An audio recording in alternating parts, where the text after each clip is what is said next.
સુરેન્દ્રનગર જિલ્લા શિક્ષણ વિભાગ દ્વારા સરકારી શિક્ષણને મજબૂત કરવા માટે એક મહત્વપૂર્ણ નિર્ણય લેવાયો છે। ગ્રામીણ વિસ્તારની સરકારી શાળાઓમાં જીવના જોખમે અભ્યાસ કરતા બાળકોની સુરક્ષાને ધ્યાને રાખી અનેક રજૂઆતો બાદ 643 જર્જરિત ઓરડાઓનું નવીનીકરણ કરવામાં આવશે।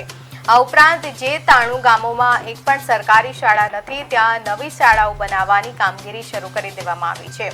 ખાનગી શિક્ષણ સામે સરકારી શિક્ષણ ટકી રહે અને તેનો વ્યાપ વધે તે માટે તંત્ર અને સરકાર દ્વારા આ નક્કર પગલાં લેવામાં આવ્યા છે।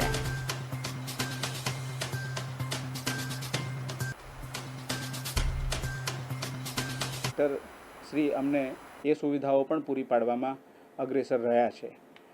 વિવિધ તાલુકાઓની વિવિધ શાળાઓની અંદર આરઓ પ્લાન્ટ હોય કે પછી ટ્યુબવેલ હોય કે પછી સ્માર્ટ ક્લાસ હોય તો આવી અનેક સુવિધાઓ અમને મહેસૂલ વિભાગ મારફત પૂરી પાડવામાં આવેલી છે।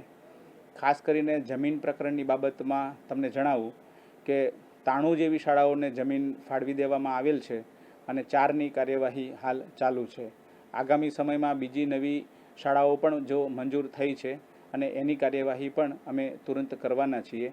આશા છે કે એ પણ ઝડપથી અમને એ સંદર્ભે જમીન મળી જશે અને એ જમીન સંદર્ભે પછી ત્યાં બિલ્ડિંગ બનાવવાની કામગીરી પણ અમારા વિભાગ મારફત